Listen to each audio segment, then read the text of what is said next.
Hello and good morning from Singapore. Peace, greetings to everyone. This is Dr. Azeeza Jalaludeen. Today, my special guest, my business partner and founder of Go Global Business School, Ayyappa Dass has joined us for the session today. Good morning, Ayyappa. Good morning, all, and good morning, Azeeza. It's a Yes, wonderful session in this very bright Sunday morning from Cochin, the place I am right now. yes, yes, G. And people, we have been doing this for many months, and you have been the source of inspiration to evolve this into a global peace series. And it is in 2021 that we're going to be putting it together in a very interesting way because every month we will have a special session together for everybody to know that this series actually is meant to serve people with ideas, thoughts, insights by global business leaders and mentors and all this, I would say many spiritual gurus too, who have showed up in these shows and these weeks of series to get the insights on what's possible to tap on our peace, joy, and love innately available in us. It's about becoming aware more than to say bring it out or anything like that. So in the mission of Go Global Business School in global peace through global business, we will be doing a monthly session as a team to bring to you some awareness about the different aspects of not just about business but about life and how peace can prevail in your relationship with everything that you are coming with, right? It could be people, it could be circumstances, it could be situations, it could be health, it could be money, it could be relationships, anything. So it's our personal intake on it. So we will be having this session together. So Ayyappaji, let's have this discussion today on more on the space of your experience. So this is going to be very interesting because you are not just the founder of Go Global Business School, which you took up 3 years ago, as a partner for our Shine Go Global Limited. But this is also about you in the space of your own experience from the age of 17, being an Interact governor in the Rotary Club, for the younger generations at the age of 17. And you have been in the space of social work and social services. So this is very interesting that now we can talk about your experience working with people, relationships, because you moved on in your corporate life, managing thousands of people in your organization as a insurance business development management.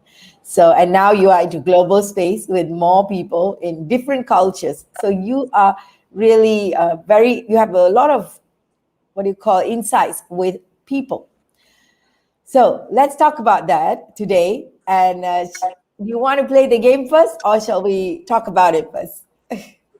I think we will go into the game so that let's see what's going to reflect on whatever I have in mind with regard to peace. Great. So we'll Great. That'll be fun. That'll be fun. All right, sure. Let's get into the game. So there's what we have. Everybody knows that this game is played in the space of understanding, learning about, and also answering questions that could come up into our mind. And I'm just scrolling it through. So you just all take a deep breath in, anchoring ourselves, becoming present to what's possible. Ayyappaji, your number. It's 92. Wow, 92. Let's look at that. Oh my God, this is a long one. Let's see. You want to read it out, or shall I read it? No issues, I can. Desires Okay. come not only in the form of materials, they also come in the form of desire for power, leadership, control, fame, etc. Even in the spiritual world, Wow. there are all different phases of ego and attachments. When we realize the universal principles of compassion, humbleness, unconditional love, and support for humanity, and detachment in attachment, we can evolve to new levels of consciousness and enjoy higher levels of universal love, peace, and joy within and without. Wow. We were talking about relationships, and here we are having this sharing. So, G, tell us What is your take on this? I think, to be frank, it reflects a lot on myself. Okay. The way I got evolved, I got evolved from the days of the initial young leadership, and then into corporate world, and then into business along with my spiritual, not specifically spiritual, it should be something like social religious activities too. How I got evolved had not been the same Ayyappa Das as what people see me as now. Initially, as any human being, had my own egos, my own levels of making myself with a feeling that I know everything.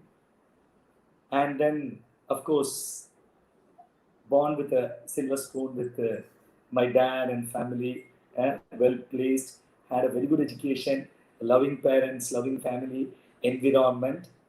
Eldest in the family thought that I am what it is. But whereas when it came to the real life, I understood what the real life is.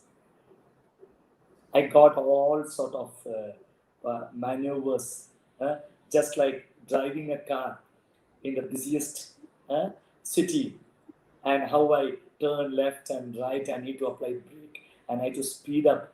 I think I went on a lot. And to be frank, for the last 20 years or 15 years, I think the way I have got evolved is exactly what it reflects.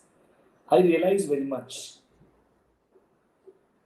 when it comes to the subject as what the peace says is. Everybody in the earlier series had been saying about peace that peace is within ourselves. Yes, of course, I don't deny that. But still, the peace within ourselves can be let out if only you have peace in the environment, peace in the way of doing work, peace in all the activities you get indulged. If not, whatever the peace within him, it's not being let out, it's not being spread out for you to enjoy and for others to really experience you. So the environment plays a very vital part. Let it be in the business, let it be in the job, let it be in the family, let it be among the friendship circle, let it be in the socio religious, spiritual, whatever it is. You need such a conducive environment for the peace to prevail and the peace to really spread virally. So that evolvement, I really experienced it, and that had been just because of the organizations I work. Rather than me changing, I need to very frankly admit, people changed to me. The people in my organization, people in my team changed to me.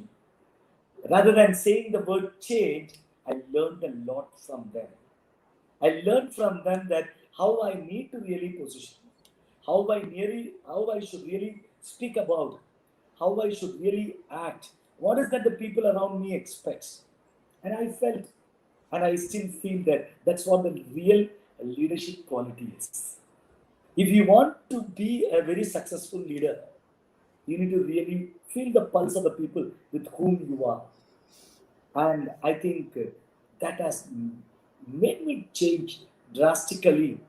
And now I am a very, very, what to say, um, a person with not much emotions, of course, with empathy, not with I am the feel good factor, or not on expectations, and not bent upon that whatever I think should happen.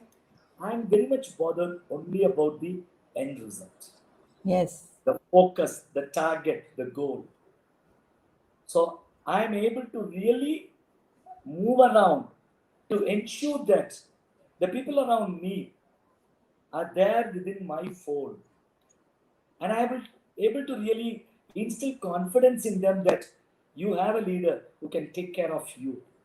You have the leader who will take care of the objectives.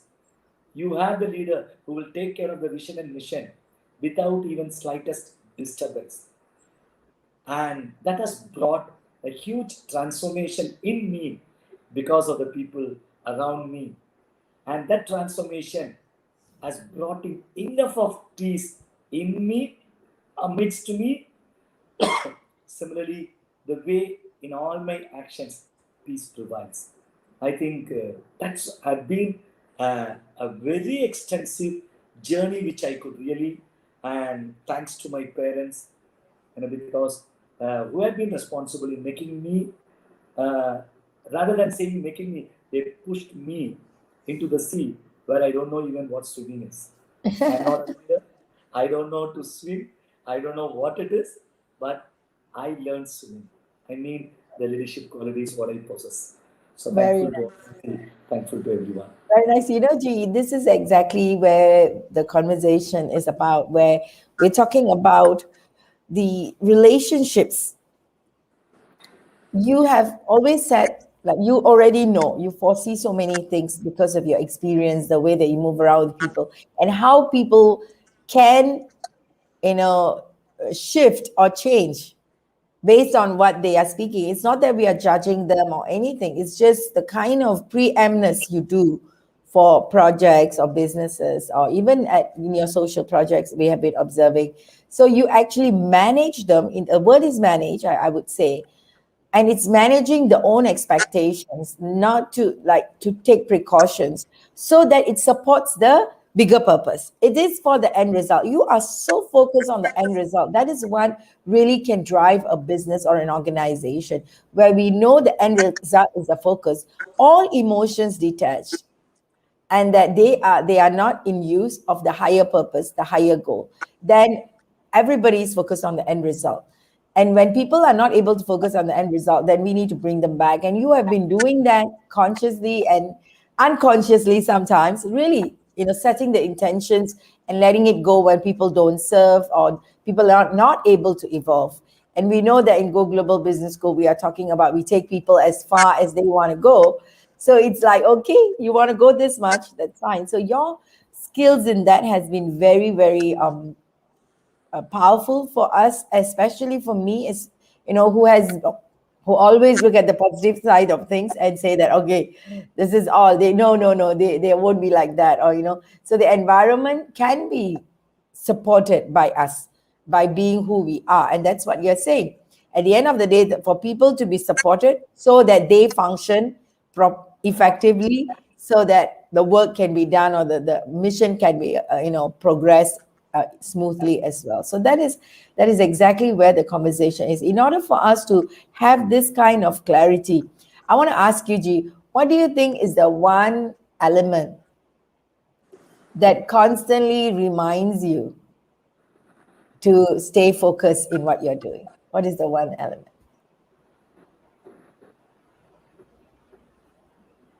The important one for me to get to be focused, to stay focused, is might be as if I'm repeating what I said earlier. It's the end result. End result. It's the end result, nothing else. So it's the end result, come what may, whatever the situation. So I really work on it, on the end result that I need to achieve. I need to achieve for the good, for my business, for my company, for my family, for my people around. So the end result has been my focus always, is my focus always. And that is where even the people around with whom I work, with whom I really enjoy, all those activities, they get really motivated because my focus has been towards the end result. And I want to ask you, this is will support a lot of people. What happens if they feel this? I mean, when people are getting out of focus, there's a lot of distraction in the world. Distraction comes in the form of, like, for example, and this is the conversation we are having based on the topic we got today about the ego and the fame, and all these things kind of come in the middle of people growing together. So what is the one thing you feel that we can we can support people to stay focused? What is the one thing that we can help them to avoid distractions? Yeah, I think you rightly said distractions have been a way of life for everything, whatever the activity you get indulged. So it has to be distractions. Without distractions, just like you cannot just simply drive your car non-stop without applying brake or even turning right or left. So there need to be turns, there need to be applying brakes. You need to have a real stop for the signals or whatever it is. So these are the things in the way of life, we can call it as distractions. Yes, Okay. there are so many activities which come as distractions, but at the same time, imagine, I'm just mentioning driving a car because everybody will be used to it, everybody will be in a position to understand it. What happens if you turn right or left? You bring back your steering wheel to the focused area, straight on the road. Even if you turn left, again you come back straight on the road. What happens if you apply a brake?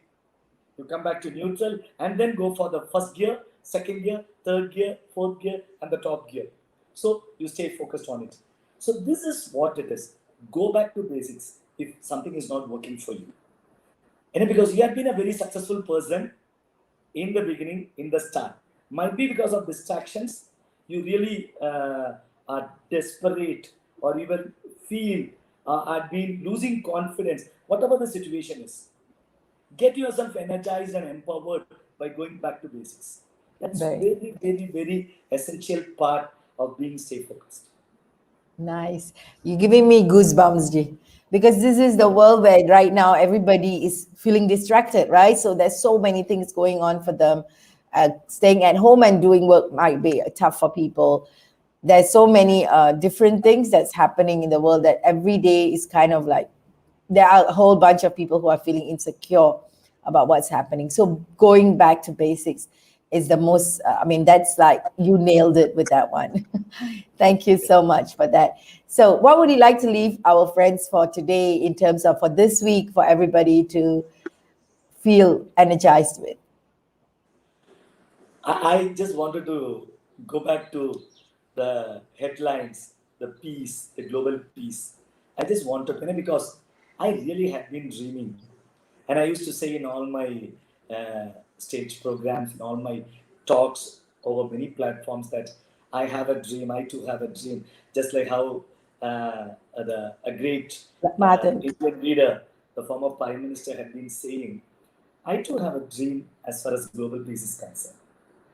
What is it about the different races?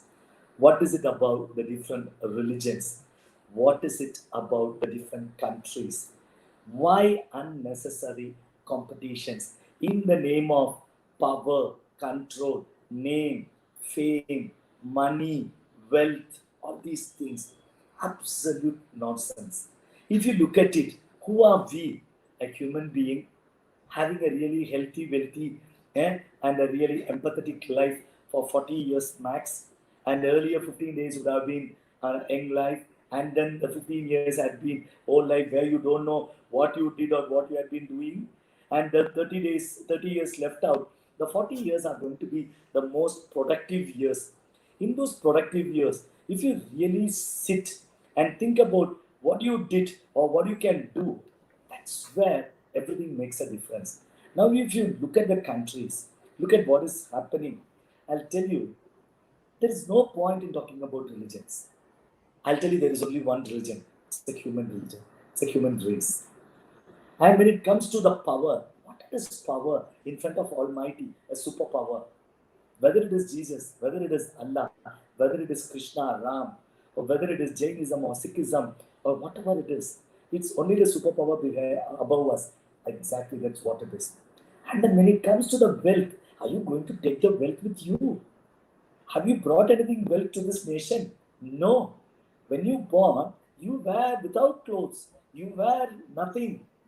And you made everything because of what your ancestors did and what the good you did. And then you're not going to take anything when you leave. Then what is the point of speaking about the wealth? Power. What are you in front of people, in front of world? What is the power? The power, the real power is people speaking good about you is a real power. What you can energize and empower. The real power is not with money. The real power is not with the people around, or the real power is not with the wealth or whatever the positions you earn. It is how many people speak good about you. That's what the real power is. So if you look at all these things, I'll tell you, the world, the global leaders, every human being should go back to basics. Start from Adam and Eve. Who had been Adam and Eve? How the whole transformation happened. At that Yes. time, was there any war? Was there any differentiation? Was there any different castes, different religions, different living styles? We live for our stomach to get filled. That's all. For us to have a healthy living, that's what our life is all about. During the course of our life, we attracted our requirements, our wants, our needs. In the name of wants and needs and requirements, all these things disturbing peace has evolved. So let's not get into that. Let's think about what could be done and what it is. I need to say, yesterday was a great remembrance of Mahatma Gandhiji, who had lived his life for peace, who has lived his life for ahimsa, for non-violence. Can there be anybody other than him? If he would have required power, he would have become the first president or first prime minister of India. He didn't aspire for power. He allowed others. He empowered others. And did he has any armed people around him? If armed people are around him, he would not have been got killed. Huh? So just imagine what his life had been. So his life had been the real source of inspiration, not only for India, for the whole world. That's where he's called as Mahatma. And he's a person who can be remembered eternally, connected with this peace. So let's think about peace. Let's speak peace. Let's work on peace. I'll tell you, everything will be normal. So that's what the thing I wanted to share with on this very good sunny Sunday through our Global Peace series. Thank you so much. That's very well said. So it is about speaking peace, doing peace, and being peace. And that's exactly where we are heading with in this conversation. Thank you so much, Ayyappa ji, and thank you everyone for watching us today. And we're going to meet you again for a second, for February, the new month, next week's begin. And we look forward to seeing you. Till then, have a blessed week ahead. Thank you so much. Thank you, Thank you, Ayyappa ji. Aziza, and thank you everyone for a patient hearing. You're going to hear and see much more things going to happen from Go Global Business School from both of us. Thank you very much. Thank you. Bye-bye.